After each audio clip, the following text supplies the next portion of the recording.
Hello dear student, first year study 6। पिछले video में बात की थी हमने अर्थमेटिक मीन। आज हम बात करेंगे सेंट्रल टेंडेंसी का second measure, median. Now definition of median. Median is the value which divide the whole series into two equal parts after arranging the data either in ascending or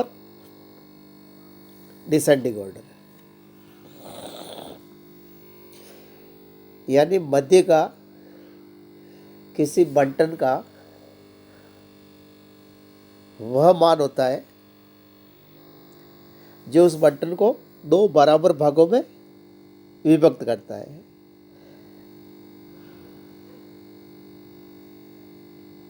लेकिन जो समग्र है, data है, उनको अवरोही या आरोही क्रम में जमाने के बाद में। मीडियन को पार्टीशन वैल्यूज भी कहते हैं क्योंकि ये किसी सीरीज को दो बराबर भागों में विभक्त करती है after arranging the data either ascending और डिसेंडिंग ऑर्डर।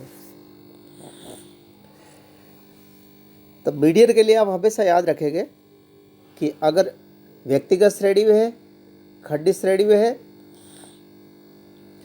तो मीडियन का मतलब होता है कि सबसे पहले डेटा को अरेंज करना नहीं भूलना है। जैसे आपने देखा होगा स्कूल में फर्स्ट बेल बजती है तो आप कहाँ जाते हैं? प्रेयर में जाते हैं। और वहाँ जाके प्रेयर में आप कैसे खड़े रहते हैं? ऑर्डर से, छोटा आगे, उसके बाद बड़ा, उसके बाद बड़ा। तो हमेशा मीडियन के लिए इस कॉन्सेप्ट को ध्यान रखेंगे कि डेटा को हमेशा अरेंज करना नहीं भूलें। अब हम बात करते हैं median, capital A. Median in case of individual series, व्यक्तिगत श्रेणी में मध्य का। डायरेक्ट एग्जाम्पल ले रहा हूँ, इसमें दो केस हो गए व्यक्तिगत श्रेणी में। First case, where number of observation is odd, जब पद मूल्यों की संख्या विषम हो। जैसे मैंने एग्जाम्पल लिया, फाइंड मीडियन। चर के मान x के 5, 4, 10, 7, 8 क्या फाइंड करना है? मीडियन। सबसे पहले डेटा को क्या करेंगे? अरेंज करेगा। और यहाँ पे मैं असेंडिंग ऑर्डर में अरेंज कर रहा हूँ, मतलब पहले छोटा, उसके बाद बड़ा, उसके बाद बड़ा। तो अरेंज करेंगे 4, 5, 7, 8, 10। अब देखेंगे हम पद मूल्यों की संख्या कितनी है? 5 है, जो कि ओड है। तो मीडियन क्या होगी? Middle value. तो यहाँ पे 7 इज द आंसर।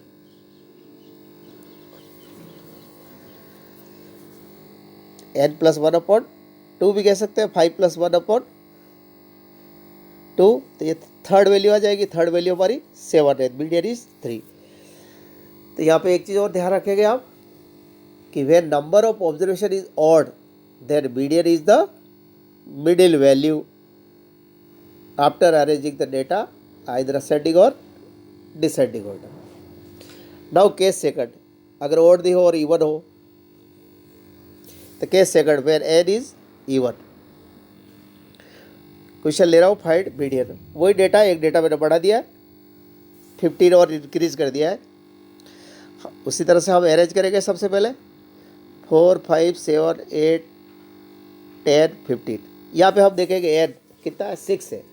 तो यहाँ अगर मैं दो भागों में डिवाइड करूँ तो 3 वैल्यू इधर और 3 वैल्यू इधर हो जाएगी। मीडियन वैल्यू कोई भी नहीं रहेगी। तो इस केस में मीडियन क्या होता है? 7 + 8/2, that is 7.5 is the answer. Has if number of observation is even, then median is the arithmetic mean of 2 middle observations. तो ये हमेशा ध्यान रखेंगे, जब भी इवन नंबर होंगे तो मीडियन क्या होगी? 2 मिडिल वैल्यू का अर्थमेटिक मीन। और जब ओड नंबर होगा तो मीडियन आपको डायरेक्ट मिडिल वैल्यू मिल जाएगी। तो ये इंडिविजुअल सीरीज में दो केस है। मीडियन आपको इस तरह से निकालना है। यहाँ पे एक और क्वेश्चन ले रहा हूँ, देखिएगा मैं। Find median, serial number 101, 2, 3, 4, 5। फिर आपको मार्क्स गिवन है 12, 10, 5, 7, 9। कभी इस तरह के क्वेश्चन आ जाए और मीडियन फाइंड कराए तो यहाँ हमेशा आप ध्यान रखेंगे कि सीरियल नंबर और रोल नंबर से कोई फ़र्क नहीं पड़ेगा, हमारा ये व्यक्तिगत श्रेणी है, केवल एक्स यानी मार्क्स दे रखे हैं हमको, क्योंकि आपको पता होगा किसी के रोल नंबर अच्छे होने से कोई मार्क्स अच्छे नहीं आ जाते हैं, तो एक्स से एफ इफेक्ट नहीं हो रहा है। तो सीरियल नंबर और रोल नंबर आपको इग्नोर करना है या केवल एक्स की वैल्यूज़ गिवन है। तो अभी हमने किया था, अरेंज करेंगे सबसे पहले 5, 7, 9, 10, 12 ओड नंबर है, मीडियन मिडिल वैल्यू हो जाएगी, 9 मार्क्स इज द आंसर।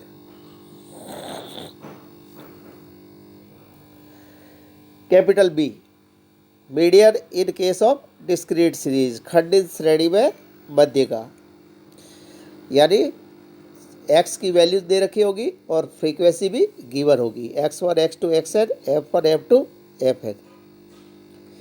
यहाँ पर क्वेश्चन देखिएगा, फाइंड मीडियन x 1, 2, 3, 4, 5, f 3, 8, 15, 9, 6। अब यहाँ पे देखिएगा डिस्क्रीट का क्वेश्चन देखेंगे तो यहाँ 1, 2, 3, 4, 5 है, लेकिन यहाँ कोई सीरियल नंबर या रोल नंबर नहीं है, ये एक्स की वैल्यूज़ है और एफ की वैल्यूज़ है, तो ये खंडित श्रेणी का क्वेश्चन है।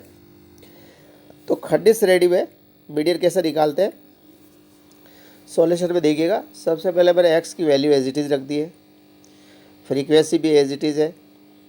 सबसे पहले जो कॉलम बढ़ेगा सी एफ यानी क्यूमुलेटिव फ्रीक्वेंसी, संचय बारंबारता। फर्स्ट फ्रीक्वेंसी अपने आप में क्यूमुलेटिव फ्रीक्वेंसी होती है, 3 का 3 रख दिया। अब डायगोनल ऐड करते जाएंगे, 3 + 8 11, 11 + 15 26, 26 + 9 35, 35 + 6 41, और सब ऑफ फ्रीक्वेंसी करेंगे वो भी 41 आनी चाहिए, जो लास्ट क्यूमुलेटिव फ्रीक्वेंसी है, दोनों बराबर आती है।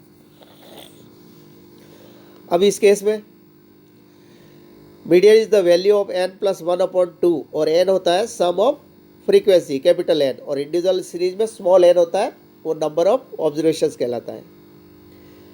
तो यहाँ पे n आपका 41 है, + 1/2, यह है आपका 21।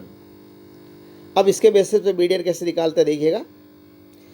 सी F just greater than 21 is, C F के कॉलम में देखिएगा, is 26, so corresponding value of variable x is median, that is 3, median is the 3, यानी n + 1/2 आपका आया 21। तो 21 से ठीक बड़ी संचय बारंबारता 26 है, तो 26 के सामने चर x का मान मध्य का होती है, और वो हमारा आंसर कितना होगा 3, तो मीडियन इज 3। अब आता third case, median in case of continuous series. उसमें आपका इसके बेसिस पे डायरेक्ट आंसर नहीं मिलेगा, क्योंकि x की जगह क्या होगा वहाँ पे क्लास इंटरवल होगा, तो हमें मीडियन क्लास सेलेक्ट करनी पड़ेगी पहले, फिर मीडियन का फॉर्मूला अप्लाई करेंगे और फिर मीडियन की वैल्यू फाइंड करेंगे।